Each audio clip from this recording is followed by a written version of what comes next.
ہلکی ہلکی ہوا چل رہی تھی۔ ایک لڑکی کھڑکی کے پاس کھڑی کسی سے فون پر ہنس ہنس کر باتیں کرتے ہوئے اس شام کی طرح حسین لگ رہی تھی۔ یہ تھی پریشے، جسے سب پیار سے پری کہتے تھے، جو اپنے ماں باپ کی اکلوتی بیٹی تھی۔ وجاہت حسین کے 2 بیٹے اور 1 بیٹی تھی۔ ان کے بڑے بیٹے اکبر کی 2 بیٹیاں اور 1 بیٹا تھا۔ بڑی بیٹی نوال شادی شدہ تھی، جبکہ چھوٹی بیٹی مہام کی اسی مہینے شادی تھی۔ چھوٹے بیٹے زاہد کی 1 بیٹی پریشے تھی، فائزہ، جو اکبر سے چھوٹی اور زاہد سے بڑی تھی۔ شوہر کی وفات کے بعد زاہد کے پورشن میں رہتی تھی۔ ان کا 1 بیٹا تھا سعد، جو لندن میں رہتا تھا اور ڈاکٹر تھا۔ پریشے کی خالہ زاد فجر، جو ساجدہ اور محسن کی اکلوتی بیٹی تھی اور بہت ہی شرارتی تھی، اور پری کے ساتھ ہی یونی میں پڑھائی تھی۔ اس وقت پری سے فون پر بات کرتے ہوئے اسے بتا رہی تھی کہ جب فجر لیٹ یونی پہنچی تو وہ پریس کو آس پاس ڈھونڈنے لگی۔ تبھی وہ کسی لڑکے سے ٹکرا گئی جو کسی سے فون پر بات کر رہا تھا۔ اوہ، آئی ایم سوری، وہ لڑکا پری کو دیکھ کر معذرت کرنے لگا۔ آپ کے پاس آنکھیں نہیں ہیں کیا جو یوں اندھوں کی طرح چل رہے ہیں؟ جس پر اس لڑکی کے ماتھے پر بال پڑتے ہیں۔ میں سوری بول تو رہا ہوں، لڑکیوں کو تو بس جھگڑنے کے لیے موقع چاہیے ہوتا ہے۔ کیا؟ فجر تو حیران رہ گئی۔ تم نے مجھے جھگڑالو کہا؟ تو اس لڑکے نے کندھے اچکا دیے جیسے کہہ رہا ہو، بالکل اچھی طرح پتہ ہے مجھے تم کیسے لڑکیوں کا جو لڑکیوں سے ٹکرانے کے بہانے ڈھونڈتے ہیں۔ بڑے آئے مجھے جھگڑالو کہنے والے۔ فخر نے گویا حساب برابر کیا۔ اگر مجھ جیسے لڑکوں سے ٹکرانے کا شوق نہیں ہے تو آپ خود کو دیکھ کر چل لیں۔ جھگڑالو لڑکی، یہ کہہ کر وہ لڑکا یہ جا وہ جا فجر اسے جاتا ہوا دیکھنے لگی اور غصے میں پیر پٹک کر آگے بڑھ گئی۔ یہ سن کر پری ہنسنے لگی۔ کسی نے فخر کو جھگڑالو کہا اور غصے میں فون بند کر دیا۔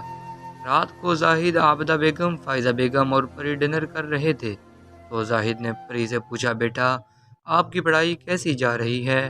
بہت اچھی، زاہد نے کچھ سوچتے ہوئے ہنکار بھرا۔ پڑھائی کے بعد کیا کرنے کا ارادہ ہے؟ زاہد نے پھر پوچھا۔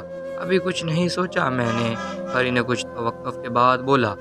تبھی ڈور بیل بجی، نوکر نے دروازہ کھولا تو فجر اندر داخل ہوئی، جسے دیکھ کر سب خوش ہو گئے۔ فجر سب کو سلام کر کے وہیں بیٹھ گئی اور بے تکلف ہو کر کھانے لگی۔ کھانے کے بعد پری فجر کو اپنے کمرے میں لے گئی تو فجر پری سے کہنے لگی، پری تمہیں پتہ ہے آج میں نے ماما اور خالہ کو کیا باتیں کرتے سنا؟ کیا؟ خالہ کہہ رہی تھی کہ پری اب بڑی ہو گئی ہے، اس کی اب شادی کر دینی چاہیے۔ کیا؟ یہ کسے سن کر پری حیران رہ جاتی ہے۔ تم مذاق کر رہی ہو نا، وہ ایسے کیسا کر سکتے ہیں؟ پری ایسا کہہ کر باہر جانے لگتی ہے تو فجر اسے روک لیتی ہے۔ ارے جذباتی لڑکی، رکو، کون سا تمہاری بات دروازے پر کھڑی ہے؟ کئی تمہیں ابھی بیاہ دیں گے، جب وہ تم سے پوچھیں گے تو تم انکار کر دینا۔ پری فجر کی بات سے متفق ہو کر پرسکون ہو جاتی ہے۔ اگلے دن پری اور فجر یونی جاتی ہیں تو سر فرقان کو بتاتے ہیں کہ اگلے ہفتے آپ سب کی پارٹی ہے، جو سن کر سب ایکسائٹیڈ ہو جاتے ہیں۔ لیکچر کے بعد پری اور فجر گراؤنڈ میں بیٹھ کر باتیں کر رہے ہوتے ہیں۔ یونی میں پارٹی کتنا مزہ آئے گا؟ پری خوش ہو کر کہتی ہے، میں تو آج ہی شاپنگ پر جاؤں گی اور تم بھی میرے ساتھ چلنا۔ اوکے۔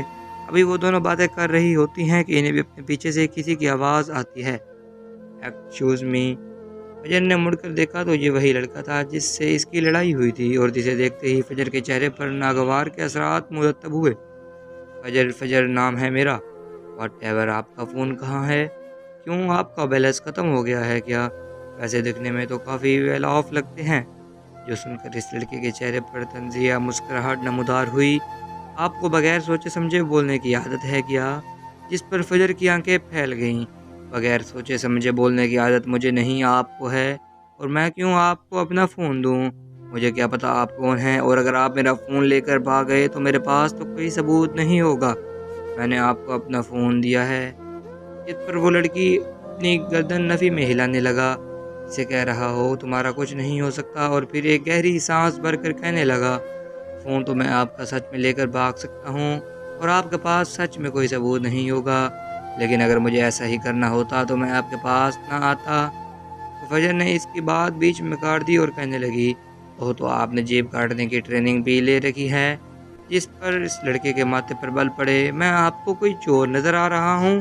جس پر فجر نے کندھے اچکا دیے، جیسے کہہ رہی ہو کہ ایسا بھی ہو سکتا ہے۔